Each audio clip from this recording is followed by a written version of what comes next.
Bonjour les amis et bienvenue encore une fois dans cette nouvelle vidéo tutoriel qui est la 7e vidéo dans une série de 7 vidéos sur une formation en Cisco Packet Tracer pour les débutants.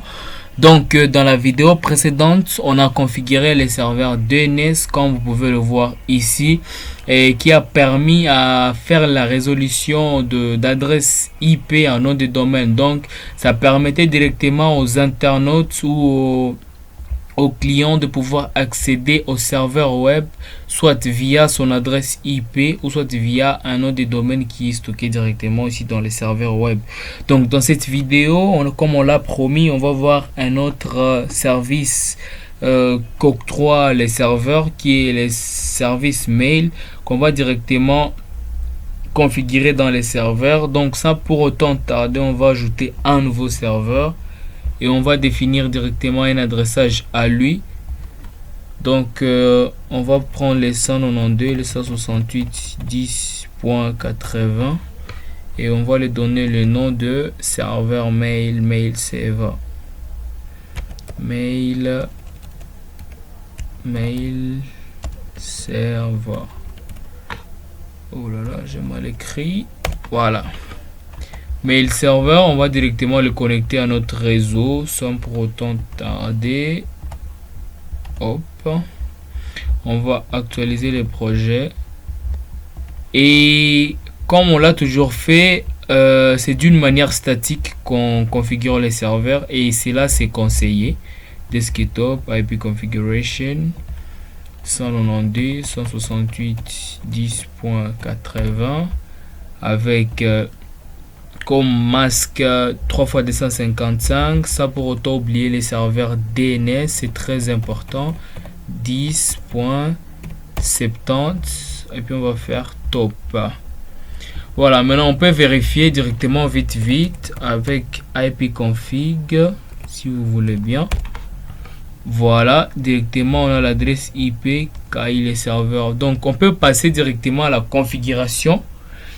Donc on va entrer dans Services, on va descendre ici dans Email. Maintenant ici, il faudrait que vous vous rassurez que quel que soit SMTP, quel que soit POP3, soit toujours en on et éviter que l'un de ces deux soit à off. Donc par défaut, il vient à on, donc vous pouvez toutefois laisser ça comme cela. Alors on va définir un nom de domaine qui est celle qu'on a encore une fois défini dans les serveurs DNS. On peut toutefois les vérifier comme on peut le voir. DNS, voilà, c'est hoptech.com.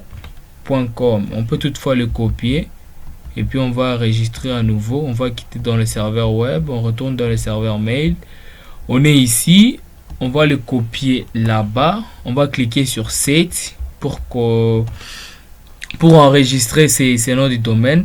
Et ce qui est là, la troisième étape, on va passer à la configuration des utilisateurs qui auront des comptes directement dans les serveurs. Donc je vais commencer par créer l'utilisateur Florian avec son password qui est 1 2 3 4. Je vais cliquer sur plus. Je vais ajouter un autre utilisateur appelé Lucien et avec comme mot de passe 1 2 3 4. Je vais ajouter un troisième utilisateur appelé Eli avec comme mot de passe 1 2 3 4 et le quatrième utilisateur qui est appelé Christian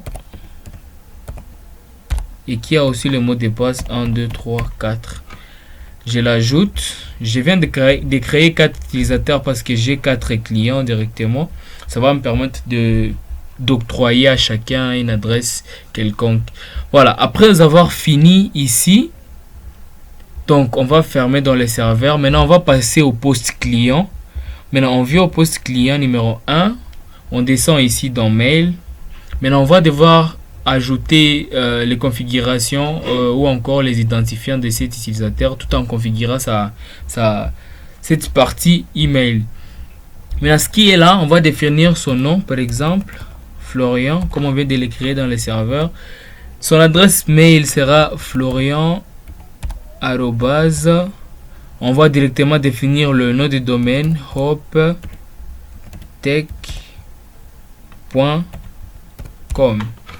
Et puis comme information du serveur, on va mettre l'adresse IP du serveur. C'est les 10.80. Donc on va directement les mettre 10.80. On va encore le mettre même en outgoing 10.80. Maintenant username. Donc ici maintenant on a les logins, hein, les informations qui sont directement stockées dans les serveurs mail. Maintenant il y avait l'utilisateur Florian qui avait comme mot de passe 1 2 3 4. Maintenant ce qui est là, je save tout simplement et je vérifie ma configuration, elle est bien. Encore je save. Maintenant je quitte ici, je configure le deuxième vite. Le deuxième c'était Lucien. Son email sera lucien@hoptech.com. Je mets l'adresse IP du serveur 168.10.80. Voyons, voilà, 80 192.168.10.80 avec comme login dans les serveurs qui était Lucien avec mot de passe 1 2 3 4. Je save directement, je passe au troisième qui était Eli. Configuration, j'entre là-bas, Eli, il aura comme adresse mail eli@hoptech.com. Je vais définir toujours l'adresse du serveur. Je vais encore le redéfinir 10.80. Je mal écrit 10.80. Au niveau du serveur, il avait comme nom d'utilisateur Eli et mot de passe 1 2 3 4 et directement on enregistre. On ferme, on vient chez Christian, on configure aussi. Il avait comme nom Christian, email christian@hoptech.com. On met l'adresse IP 1080 192. Oh là là, qu'est-ce que j'ai fait? Voilà, 192 168 10.80. Login, il avait Christian avec comme mot de passe 1 2 3 4. 1 2 3 4. Et je fais save directement. Maintenant ce qui est là, on vient de finir la partie configuration. On voudrait maintenant faire les tests. On va commencer chez moi, Florian. Je vais copier mon adresse mail. Je vais le copier directement. Oh là là, qu'est-ce que j'ai? Voilà, je vais copier. Je save, puis je quitte ici. Je viens chez Christian. On va tester avec Christian. Christian va m'envoyer un mail. Il va cliquer ici sur Compose. Il va cliquer sur tout. Donc c'est envoyé à. Je vais coller là-bas mon adresse mail. Subject, par exemple, salutations. Et le message en question c'est salut Florian. Et puis directement il va cliquer sur send. Voilà, ici en bas on écrit send success, sending mail to Florian.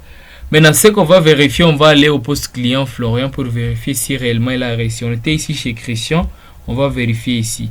On ouvre, on vend et puis on va cliquer ici sur receive pour voir. Regardez directement, j'ai une adresse mail sur mon poste qui est christian@hoptechsolution.com. Je peux toutefois reply pour le répondre et je vais écrire aussi salut Chris, tu vas bien? Je fasse tu vas bien? Tu vas bien? Et puis je send moi aussi. Ça va. Je viens de répondre à Christian. Je vais directement aller regarder si lui aussi il a reçu mon mail. Je viens, je retourne là-bas. Je clique sur save. Voilà. Donc, et directement, il va voir mon message ici. C'est lui qui a commencé, il m'a envoyé et je viens de le répondre. Donc, on peut directement tester vite avec les deux autres. Donc, ici, on a Lucien. On va aller les composer directement chez Eli. Je copie, je save, je ferme. Je viens chez Eli. J'ouvre, compose, tout. Lucien, subject, saluto. Je descends, j'écris par exemple bonjour Lucien. Et puis j'envoie. On voit qu'ici, s'il y a success, on va aller vérifier. On était ici, on vient ici. Et directement, on entre dans email, on receive. Donc, il a déjà une email venant de Eli qui est saluto. Et il peut toutefois aussi reply avec un comment tu vas. Et il peut send lui aussi. Et si on retourne encore une fois chez Eli, email receive, donc vous allez voir que comment tu vois, il est là et il a déjà réussi. Donc voilà pour tout ce qui est de serveur email pour la configuration dans ce module Cisco Packet Tracer pour les débutants. Alors je vous dis merci d'avoir suivi cette vidéo en intégralité. Surtout je vous donne rendez-vous dans la prochaine vidéo. Si vous êtes nouveau sur la chaîne, n'hésitez pas à vous abonner. Et surtout, activez la cloche de notification pour ne rater aucune de nos nouvelles vidéos. Alors, je vous donne rendez-vous dans une prochaine vidéo où on va voir un autre protocole qui est vraiment très intéressant dans les réseaux et qui est configurable toujours dans les serveurs. Alors, je vous dis ciao et à la prochaine vidéo.